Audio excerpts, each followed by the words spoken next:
자, 현 시간에 이어서 부가세 신고서 작성 방법에 대해서 설명을 해드릴 텐데, 이 부가세 신고서는 일반 과세자와 간이자로 나눠서 설명을 해드리도록 하겠습니다. 이 일반 과세자의 부가세 신고서는 여러분들 앞에서 많이 보셨을 거예요. 근데 이제 이 내용을 보다 좀 체계적으로 한 번에 설명해드릴게요. 여기 나와 있는 서식은 일반 과세자 부가세 신고서 서식이에요. 이 서식에 있는 것을 그대로 우리 프로그램에서 보시면 알겠지만 서식을 그대로 뜯어다가 군데군데 뜯어다가 이 프로그램에 재배치했어요. 부가세 신고서 여기 있는데 부가세 신고서를 펴보시면 이런 식으로 여기 부가세 신고서 양식을 이만큼 뜯어가지고 여기다 붙이고 그다음에 뒤에 장을 뒤에 있는 내용 보시면 알겠지만 뒤에 장에 있는 내용을 이만큼 이건 뜯어서 부가신고상에 여기 과표 명세에다 붙이고 그 다음에 뒤에 있는 부분을 뒷부분을 이렇게 뜯어가지고 이 프로그램 옆 페이지다가 붙이고 이런 식으로 해서 부가신고서를 프로그램이 재배치한 거라고 보시면 되겠습니다. 뭐 새롭게 뭐 만든 게 아니라 있는 내역이니까. 그리고 이 부가신고서는 자동적으로 입력된 내역이 불러와지는 거예요. 그러니까 불러와지는 거니까 보시면 알겠지만 조회 기간을 선택하면은 기입력된 저희 거래처 내역이니까 참고만 하시기 바랍니다. 기입력된 그래서 뭐 선택하시면 이미 작성된 것 같으면은 상단에 부가세 작성 관리에 이미 돼 있어요. 그래서 이미 돼 있는 것 같으면 이렇게 하시면 이미 마감된 내역이 이런 식으로 불러와집니다. 그리고 그렇지 않고 새롭게 입력하려면은 이제 일기는 이런 식으로 다 입력이 돼 있으니까 여기다가 별도로 조회 기간을 입력하시면 되겠죠. 그래서 그러니까 2기 같은 경우에 7월 1일부터 12월 31일까지 7만 치면은 일일이 별도로 써지고 뒤에다가는 월만 치면은 일자가 저절로 완성이 돼요. 근데 굳이 바꾸려면은 날짜를 바꾸셔도 되는 거고 하시면 우리가 아까 시간 전에 연습했던 내역들이 입력이 돼 있죠. 이렇게 조회 기간을 입력하시면 되고 그다음에 신고 구분은 정기 신고인가. 자, 이 보시면 우리가 신고 구분을 정기 신고라는 것은 이번에 신고하는 최초로 신고하는 거예요. 신고하는 게 정기 신고고 그리고 뒤에 구분해서 신고 구분의 수정 신고인지 내역이 나와요. 그러니까 앞부분 가지고 보시면 이렇게 마감되어 있는 경우에는 활성화되는 게 이 부분이 신고 부분이 활성화되죠. 그래서 누르면은 수정 신고하는 경우에는 수정 신고 이렇게 누르면 수정 신고 할 수 있게 돼요. 그리고 수정 신고 차수는 몇 차이냐? 처음으로 수정 신고한다라면 신고 차수 1차라고 해서 입력하시면 지난번에 신고했던 내역을 수정 신고할 거니까 수정 신고한 차수가 나오고 수정 신고한 내역을 또 수정 신고한다라고 하면 차수 2차로 해서 하는 걸로 되어 있습니다. 자, 그리고 옆에 부가율이라는 것은 부가율은 이 매입 대비 이 매출의 비율을 관계를 나타내는 거예요. 그래서 이 부가율은 이 많은 것의 참고 자료가 되는데 대부분 회사 같은 경우에는 같은 기에 특별한 이유가 없는 이상 같은 기에 같은 재료를 사서 같은 매출을 일으키고 하다 보니까 부가율의 변동이 거의 없어요. 하지만 부가율의 변동이 있다라고 한다면 부가율 변동이 있는 부분은 사업의 매출이 크게 줄었거나 늘었거나 혹은 뭐 그러겠죠. 매출이 줄거나 늘거나 하는 경우에 부가율은 비슷해야 될 텐데 갑자기 부가율이 바뀌었다? 이 부분은 좀 사업이 사업의 공정이 바뀌었다든가 이런 게 아닌 경우에는 혹시 신고할 때 내가 잘못 신고한 게 아닌가 의심해 볼 수 있는 요지가 되겠죠. 지난번에는 갑자기 부가율이 40%였는데 이번에 보니까 10%다. 이렇게 30% 차이가 나는 경우는 뭔가 매출이 누락됐거나 매입이 과다하거나 이런 것을 의심해 볼 수 있다는 거예요. 그러니까 부가율을 그냥 지나치지 마시고 부가율도 참고하시라는 거예요. 그리고 이건 예정신고인지 확정신고인지 확정 여부를 나타나게 되어 있습니다. 자, 그 다음에 다시 이쪽으로 와서 간편하게 보시죠. 자, 여기에 보시면 과표 명세 중에 여러분들 설명은 예전에 많이 드렸어요. 그래서 여기는 생략해서 발급분이고 두 번째 있는 지난번에 설명 안 한 부분만 말씀을 드리면 여기 매입자 발행 세금 계산서는 이 지금 매출하는 내 입장에서는 우리 회사가 발행한 게 아니라 우리 상대방 회사가 우리가 세금 계산서 발행해 주지 않아서 우리와 계약서랑 그다음에 통장 입금 내용 이런 걸 바탕으로 해가지고 신고를 한 거예요. 너 우리가 세금계산서를 발행해주지 않았다. 그러니까 우리가 발행할게 하고 상대방이 발행한 거. 매입자가 공급하는 자가 아니라 공급받는 자가 세금계산서를 발행한 경우에는 여기에 발행 짓게 되겠죠. 그리고 우리는 당연히 관세가 있겠죠. 무슨 관세? 세금계산서 미발행 관세가 있겠죠. 발행한 입장인 공급받는 자 입장에서는 여기에 나온 매입자 발행 세금계산서가 여기에 입력되겠죠. 응? 그래서 내가 매입세 공제를 받아야 되는데 공급자가 세금계산서 발행해주지 않아서 우리가 발행하겠습니다라고 해서 세무서에 그 내용을 확인받고 발행하는 경우에는 매입자는 이쪽에 우리는 발행해주지 않은 우리는 매입자 발행 세금계산서 여기에 입력하게 되겠죠. 그 내용이 통보가 오니까. 그리고 대신 우리는 가산세가 세금계산서 미발행 가산세가 붙게 되겠죠. 자, 그 다음에 3번은 신용카드, 현금영수증 지난번에 봤던 내용이고 기타는 건별 내용이 입력되게 되겠죠. 그렇네요. 그리고 영세율은 세금계산서 발행분, 영세율은 원래 모든 건 다 세금계산서 발행하게 돼 있어요. 근데 다만 몇몇 경우에 예외가 있는 거지 영세라고 뭐 세금계산서 발행 안 되고 이런 게 아니라 국외에서 공급하는 영역 중에 국내 사업장이 없다든지 상대방이 뭐 직수출하는 뭐 재활할지 이런 경우에는 세금계산서 발행하는 예외를 둔 거지 기본적으로 영세율도 마찬가지로 세금계산서 발행 경우가 있어요. 하지만 예외로 둔 경우에만 아니라는 사실 알아두시기 바랍니다. 자, 그다음 기타는 아까 말씀드렸듯이 직접 직수출이나 이런 부분이 되겠죠. 자, 그리고 아래에 있는 예정신고 누락부는 우리가 연습해봤지만 예정신고 때 신고하지 않은 경우에 확정신고 때 그 내역을 해서 예정신고 누락본으로 신고하시면 되겠죠. 그때 뭐 지연 발급됐다거나 그런 경우에는 지연 발급이나 그런 내역이 가산세가 있게 되겠습니다. 자, 그리고 밑으로 내려오셔서 이 매입세액에 대해서 보시면 매입세액은 일반 매입과 세금계산 수치분 중에 세금계산 받은 것 중에 일반 매입과 고정산 매입은 나눠져 있는데 일반 매입은 뭐 우리가 기본적인 거고 그다음 고정산 매입은 이 고정산 아까 봤던 건물이나 구축물, 계장치 뭐 그런 것들 시설장치나 뭐 이런 비품들 구입했을 때 고정산 매입으로 들어가는데 이 부분은 특별히 이 부가율에 영향을 미치지 않아요. 따로 빼가지고 통합적으로 우리가 건물을 매입한 경우에 있다고 하더라도 그런 경우에 그러면 그 경우에는 그 기에는 뭐 엄청 많은 금액이 환급이 발생하니까 부가율이 뭐 마이너스 떨어지느냐 그런 게 아니라 그 경우는 고정산 매입의 경우는 부가율에 영향을 미치지 않는 걸로 되어 있습니다. 자, 그다음에 여기 10-1에 있는 수출기업 분납 유예분은 수출기업에 된 경우에 부가세 납부 유예 승인을 받아서 유예분을 세액을 직접 여기 세액만 입력하는 거예요. 여기 아니라 세액만 납부 유예된 세액을 입력하도록 되어 있습니다. 자, 그리고 마찬가지 여기도 예정신고 누락분. 예정신고 누락분은 매입세액을 예정신고 때 공제를 받았어야 되는데 공제 못 받고 확정신고 때 예정신고 누락분을 매입세액 공제 받는 것에 대해서는 이 부분에 지난번에 하는 요령은 설명해드렸죠. 여기에 올라오게 되고 대신 여기는 가산세는 없어요. 그만큼 늦게 매입세액 공제를 받아서 그만큼의 늦게 돈을 받는 것에 따른 기한의 이익을 상실한 거니까 기한의 이익이라는 것은 그만큼의 그 기한만큼의 돈을 가지고 할 수 있었다는 것을 못한 것이 되는 거니까 그 부분이 우리한테 페널티가 되겠죠. 매입자 발행 세금계산서는 매입자 우리가 상대방한테 이 이행을 우리의 부가세 이 거래징수 이행을 다 했는데 상대방이 우리의 부가세까지 걷어갔음에도 불구하고 세금계산서를 발행해주지 않을 때 우리가 직접 세금계산서를 발행하는 경우 해당되겠습니다. 그 밖에 공제매입세액에는 우측에 보시면 그 밖 공제매입세액에는 신용카드 매입 수령액, 신용카드나 뭐 현금영수증 수령액에 대해서 공제받을 수 있고 그 외에 신용카드 역시 마찬가지로 일반 매입과 고정대상 매입으로 나눠주고 그 외에 이제 의제 매입세액 공제랄지 재활용 패자원이랄지 그런 내역들이 있게 되겠습니다. 그 외에 뭐 과세 사업 전환에 따른 매입세액이나 재고 매입세액, 변제 대손세액 같은 경우에도 그 밖에 공제 매입세액이 되겠죠.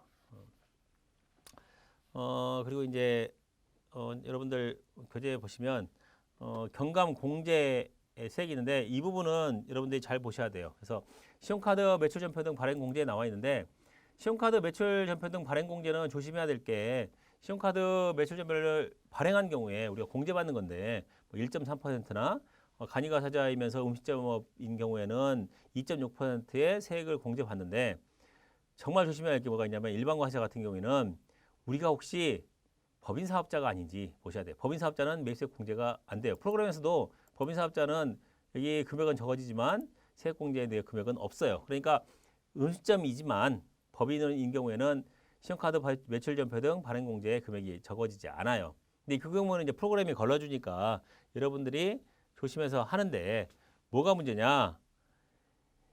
일반과 개인 사업자인데 개인 사업자가 일반 소비자를 상대로 하는 것은 매입세 공제가 돼요. 하지만 일반 소비자가 일반 개인 사업자가 일반 소비자가 아니라 중간에 도매로 다른 기업에 도매로 일반 소비자가 아니라 다른 기업에 공급한 경우에는 그 경우는 이 법의 취지에 따라서 매입세 공제를 매출 전표 등 발행 공제를 받으시면 안 돼요. 그 부분만큼은 이제 추려내셔야 돼요. 그러니까 일반 소비자를 상대로 할 때는 공제가 대상이 되지만 그렇지 않은 경우에는 공제 대상이 아니라는 것 알아두시기 바랍니다. 그리고 아까 이 페이지에 나와 있지만 뭘 주시한다?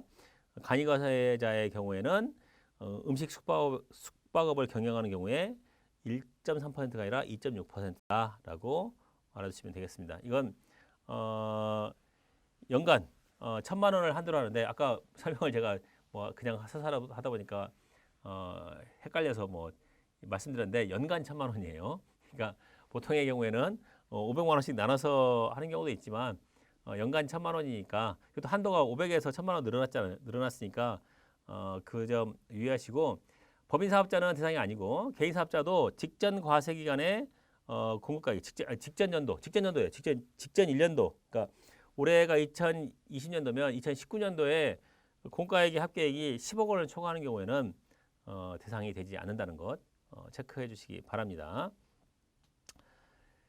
자, 그다음에 아래 이제 소규모 개인 사업자 부가세 감면세액이 있는데 이 부분은 이 내용을 하면서 보면서 살펴보도록 합시다. 요건을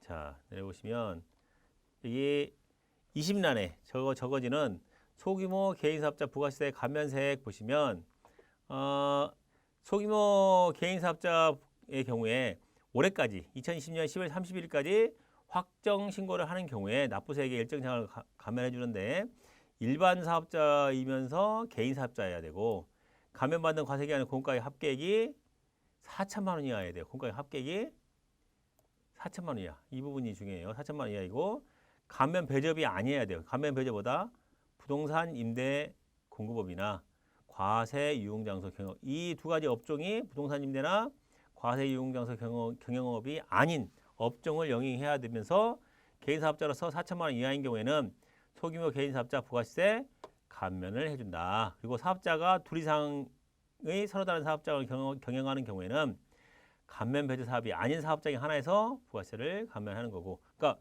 내가 감면 배제 사업과 다른 사업을 두 개 하고 있다. 그런 경우에는 감면 배제 사업은 안 되지만 다른 사업장은 된다.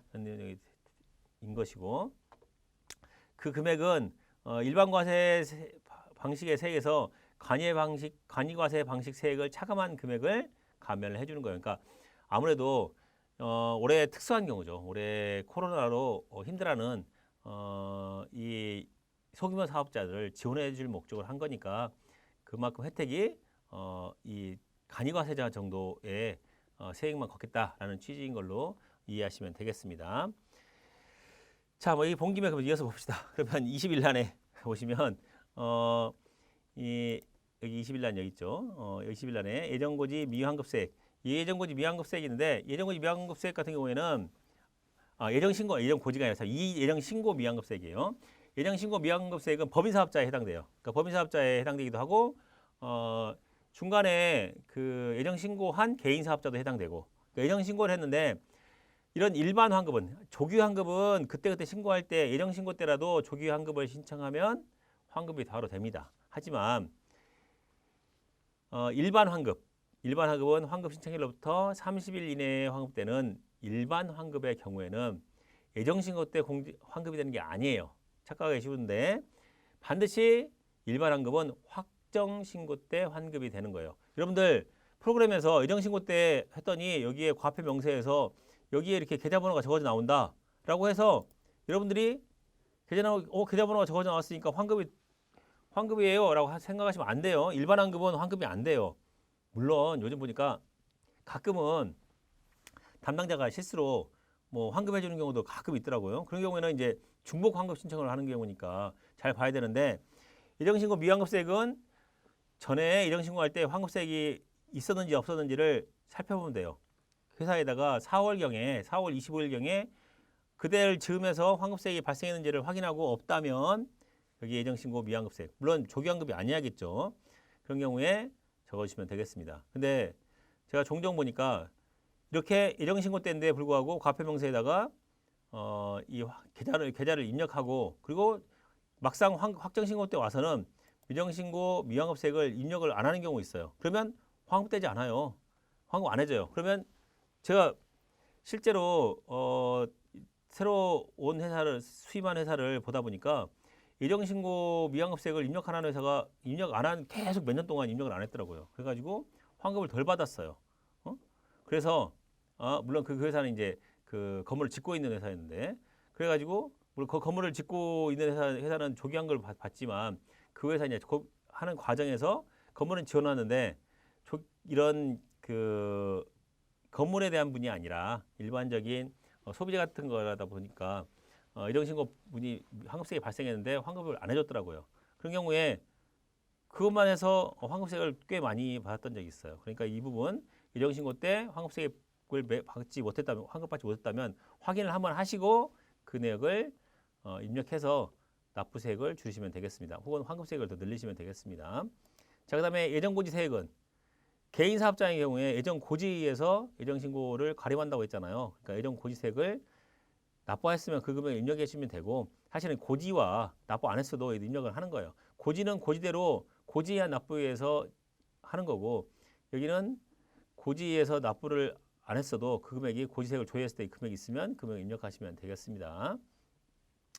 자, 그다음에 사업 양수자의 대리 납부 기납부 세액은 사업 양수자가 국고에 대리 납부한 부가세, 사업 양수자의 부가세 대리 납부 의무 있잖아요. 그런 경우에 내가 원래 납부해야 될 세액인데 미리 납부를 해줬으니까 이번에 납부할 세액에서 빼줘야겠죠, 그죠? 자, 그리고 그 아래 매입자 납부 특례 기납부 세액에서 이것은 이제 조특법에 따라서 국고에 직접 입금한 부가세를 수기로 입력하시면 되겠습니다. 그리고 아래 이제 신용카드 업자의 대리 납부세액은 여기는 이제 새로 신설된 걸로 법으로 보시면 설명해 드릴게요.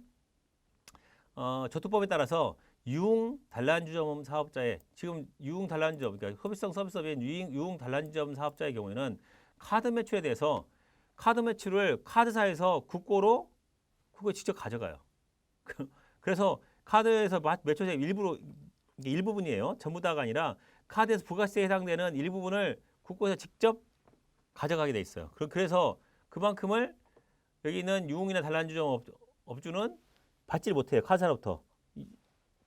국세청이 이미 가져가니까 그 부분을 부가 신고할 때 내가 이미 국세청에서 그만큼을 징수해 갔으니까 그만큼 빼고 이번에 납부해라라는 것이 되겠죠. 자, 그다음에 이제 어려운 게 부가세 특히 어려운 게 여기 나와 있는 가산세예요. 가산세 부분이 사실 제일 헷갈리고 제일 어려워요. 어렵다기보다는 헷갈리죠. 자, 이 부분이 나와 있는데 가산세 부분 한번 봐봅시다. 우리 같이 보면은 가산세 부분 화면이 자, 부가세 신고상에 가산세를 클릭하니까 여기 있어요. 여기 있다가 가산세 클릭하니까 이 화면이 뜨잖아요. 여기 이 부분이에요.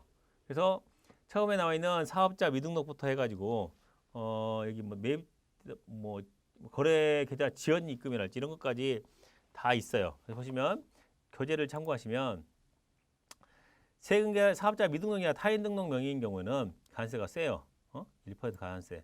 뭐 타인 명의로 사업자를 등록한 경우에는 제재가 되게 세요. 센데 일단 가산세도 매기고 그리고 다른 제재도 하고라는 의미예요. 미등록한 경우도 마찬가지고. 그리고 세금계산서를 지연 발급하거나 부실기재하거나 종이로 발급한 경우에 생경에서 의무자가 그렇게 한 경우에는 가산세가 1% 되는 거고 지연 수취 한 경우에는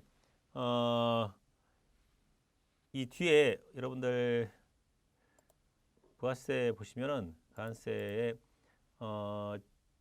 여기도 보시면 지연 발급 있고 지연 수치가 있는데 이것도 이제 그때그때마다 여러분들이 가산세 내역을 잘 보셔야 돼요. 그래서 가산세 내역에 이 감면이 그때부터 바뀐 경우가 있으니까 잘 참고하셔야 돼요. 신고 내역 잘 참고하시고 지연 수치 역시도 수취한 사람도 발급한 사람뿐만 아니라 받은 사람도 잘못 발급받았으니까 너도 일정 부분은 책임져라. 당신이 재촉해서 안 주면은 그때 안 주면은 매입자 발행 생계한 신청하고 해야지 왜 늦게 받았느냐라고 해서 받는 사람 입장에서도 페널티가 있습니다. 자, 그다음에 미발급 같은 경우에는 그러니까 이 미발급이라는 것은 여기서 보시면 알겠지만 확정 신고 기간까지 발급하지 않은 경우예요. 발급해야 되는데 확정 신고 기간까지도 그러니까 1기면은 7월 25일까지, 2기면은 다음에 1월 25일까지 발급하지 않은 거 미발급 가산세. 그래서 상대방이 사업자 매입 신용 여기 보시면 여기 나온 것처럼 매입자 발행 세금계산서를 발행했다거나 이런 경우에는 매입자 발행 세금계산서는 이 공급자가 발행하지 않았다는 내용 아니에요. 그러니까 그 경우에 미발행의 경우에는 이 미발행 가산세가 적용되겠습니다. 그 외에 이제 가공 발급의 수치, 가공한 경우에는 제재가 엄청나요. 일단 가공 발급한 경우에 3%고 그 외에 이제 위장이나 밀가루 과다기재인 경우는 2%인 경우고 가공 자체는 전혀 없은 거죠. 전혀 없이 한 경우에는 3% 가장 세고 이건 뭐 이 제재가 너무너무 어마어마하게 많습니다. 그러니까 요즘은 많이 없어졌지만 옛날에는 가공으로 세금을 주고받고 했는데 그런 경우 하면은 큰일 납니다. 그리고 이 좀 달라진 게 뭐가 있냐면 실제는 100이 아니라 20만큼밖에 안 되는데 과다해서 100으로 해서 한 경우에는 예전에는 100 전체를 다 가공으로 봐가지고 가산세를 받는데 이제 이 요즘에는 그걸 바뀌어서 이 초과해서 한 부분에 대해서만 가공으로 보고 나머지는 실제 공부한 내역을 확인되면은 실제 공부한 내역은 가공해서 빼주는 걸로 되어 있습니다.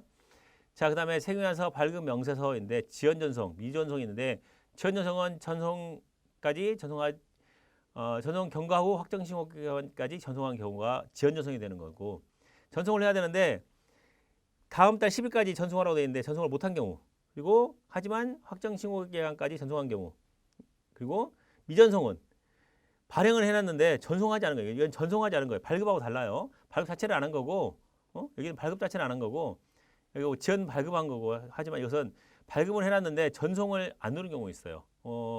발급을 해놨는데 전송을 하지 않은 경우 근데 전송을 확정 신고까지 했으면 지연 전송이 되는 거고 확정 신고 기간까지 전송하지 않았으면 미전송이 되는 거고 그 차이가 있습니다.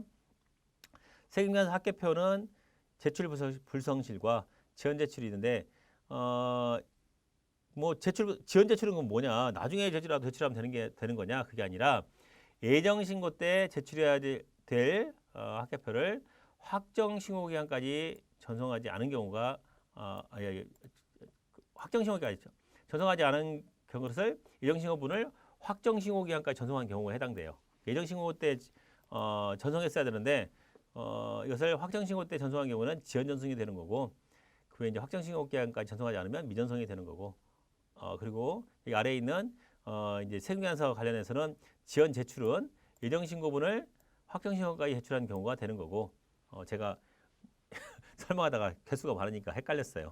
세금계산서를 하다가 갑자기 전자세금계산서를 막 왔다 갔다 했는데 다시 정리하면 전자세금계산서는 아까 설명드렸던 내용이고 세금계산서는 지연 제출은 예정 신고 기한분을 확정 신고 시에 제출한 경우가 지연 제출이 되는 거고 제출 불성실은 아예 미제출하거나 내용을 보니까 내용이 허위예요. 잘못 기재됐어요. 보니까 뭐 사업자 등록번호가 잘못됐다든지 이런 경우에는 제출 불성실로 봐서 0.5% 지연 제출은 0.3%에 비해서 0.2% 더 많죠. 세금계산서 관련 가산세는 그렇게 보시면 되고 그다음에 신고 불성실 관련해서는 일반 무신고는 20%에 반해서 부당 무신고는 40%예요. 그래서 국제거래에서 발생한 부당무 신고는 60%더 크다는 거 알아두시고 그 외에 과소나 초과환급의 경우에는 10%예요. 초과환급 가능성이 무서운 게 이건 신고만 해도 무조건 10%예요. 그러니까 여러분들 혹시 환급세액 할 때는 잘 보셔야 돼요. 환급세액을 잘못 신청하면은 초과환급 가능성이 붙어요. 아까 봤듯이 아까 뭐 봤어요? 여기 보시면 신고서에서 여기 예정신고 미환급세액을 예정신고 때 환급을 받았어요. 받았는데 그거를 모르고 미처 모르고 여기다가 집어넣은 거예요. 확인 안 하고. 확인해야 되는데 근데 금액이 막 컸다. 이게 뭐 예를 들어서 예정신고 미환급세액이 1억 원이었어. 1억 원이다 보니까 금액이 크니까 세무서에서 조기환급을 해줬어요. 아 금액이 크구나. 너네 조기환급을 하고 조기환급을 해줬는데 우리는 신고를 일반환급을 했으니까 당연히 뭐 용역비 뭐 10억 원에 대한 1억 원 조기환급 신청 안 하고 일반환급 신청했으니까 뭐 그 부분 이 환급 안 됐겠지라고 생각하시면 안 된다는 거예요. 금액이 큰 경우에 세무서에 직권으로 환급해 주는 경우가 발생해요. 근데 환급했는데 여기다가 1억 원 해서 입력해서 환급세액이 1억 원 추가로 발생했다고 한다면 바로 여기 있는 초과환급 가산세 10%가 붙는다고. 그럼 1억 원에 대한 10% 얼마예요? 1,000만 원이 가산세 붙어요. 이게 그냥 단순하게 한 줄 적는 건데 세금이 몇천만 원씩 왔다 갔다 하면은 뭐 만 원대도 10만 원대도 아니고 100만 원대 넘어서 한다는 것은 너무 금액이 크니까 여러분들이 조심해 또 조심을 하셔야 돼요. 예정신고 미환급세액 집어넣을 때는 반드시 거래처의 통장 내역 확인하고 그래야지 우리가 면책할 수 있어요. 우리가 책임을 면할 수가 있어요. 우리가 확인하고 그리고 통장 내역도 확인하고 했는데도 이거를 자기가 직접 그 환급세액 통지서를 가지고 가서 환급 받았는데 안 받았다고 했다. 그래서 우리는 그 내역을 문의를 하고 안 받았다고 했으니까 확인한 것을 하고 입력한 거니까 그때는 우리가 책임을 면할 수가 있겠죠. 그렇지 않은 경우에는 책임을 면할 수가 없어요. 그리고 외국인 사업자의 경우에 영어를 유창하게 잘하면 모르는데 유창하게 잘하지 않으면 상대방도 사실 외국인 영어만 쓰는 게 아니라 다국적 그 외 나라 말들 많이 쓰잖아요. 그러다 보면 영어를 모국어가 아닌 외국인들도 있어요. 그러니까 영어가 서툴러. 우리도 영어가 서투른데 상대방도 영어가 서툴러서 이 부분이 커뮤니케이션이 안 되는 경우가 발생할 수 있어요. 그럴 때는 아예 그냥 통장을 받으세요. 받아가지고 예정신고 미환급세액 부분을 받아서 입력을 해야겠습니다. 제가 이렇게 누차 강조드리는 이유는 실제로 실무에서 그런 일이 종종 발생하기 때문에 그렇다는 사실 알아두시기 바랍니다. 자, 그 다음에 넘어가서 이제 과표 명세 있는데 상단에 과표 명세 보시면 과표 명세는 뭐 지웁시다. 뭐 저희 거래처 거니까 지워주시고 자 해서 이 내역들 보시면 여기 과세표준 아까 봤죠? 과세표준 명세서에 이 내역들이 과세표준 금액이 적어지는 거고 그리고 세금계산서를 발행하거나 계산서 발행하거나 계산서 수취하는 금액은 여기에 한 줄로 적어지는 거예요. 이 내역은 또 뒤에 계산 수취 금액은 이건 또 신고상의 뒷페이지에 있는 건데 이게 떼어서 이쪽에 붙여놨어요. 그 내역 보시기 바랍니다. 면세는 여기에 면세 부분은 이쪽에 과세표준이 과세 부분은 이쪽에 금액을 입력되어 있으면 프로그램에서는 불러와지게 되겠습니다. 그리고 마지막으로 여기 사업장 명세가 있는데 이 사업장 명세는 기본적으로 뭐 자가간지 타간지 입력하고 그러니까 이런 음식 숙박업이랄지 이런 사업장 명세를 제출하는 업종이 있어요. 예정신고 때 말고 확정신고 시에만 제출하는 업종이 있는데 그 경우는 그 상황을 여기는 1기면은 6월 달의 상황에 의한 거고 2기면은 12월 달의 상황에서 뭐 여기 보시면 뭐 종업원 수랄지 여기 보시면 종업원 수랄지 뭐 객실수 이런 것은 12월 말 그 기에 마지막 1기는 6월 말 그다음에 2기는 10월 말의 상황에서 적으시면 되는 거고 이런 내역도 마찬가지. 전기가스로나 수도료, 인건비 내역도 그 기의 마지막 달의 내용을 적어주시면 되겠습니다. 그리고 내역에 변동이 없다. 늘 똑같다고 한다면 우리 프로그램에서 직전 과세기한 정보 불러오기에서 이렇게 불러오면 이렇게 기존에 입력했던 내역이 불러와집니다. 굉장히 간편해요. 전에 내역을 일일이 다시 입력할 필요 없이 직전 과세기한 정보 불러오기에서 불러와 주시면 이렇게 입력이 된다는 것 알아주시기 바랍니다. 이 내역도 역시 인쇄하면은 인쇄에 의해서 이렇게 내역이 입력되어집니다. 이게 출력해서 같이 이 또 필요 서류로 필수 서류라서 여러분들 이 음식업이나 이런 데서 필수 서류인데 사업장 현황 명세가 작성되지 않으면 마감이 되지 않습니다. 그러니까 사업장 명세해서 입력해 주시면 되겠습니다. 여기까지 해서 일반 과세자에 대한 부가세 신고서 설명을 해드렸고, 제가 강조드린 부분은 실무에 그런 경우가 많이 있어서 설명해드린 거니까 처음 배울 때부터 이 빠뜨리지 말고 확인하는 습관을 들이도록 하시면 되겠습니다. 또 이어서 하도록 하겠습니다.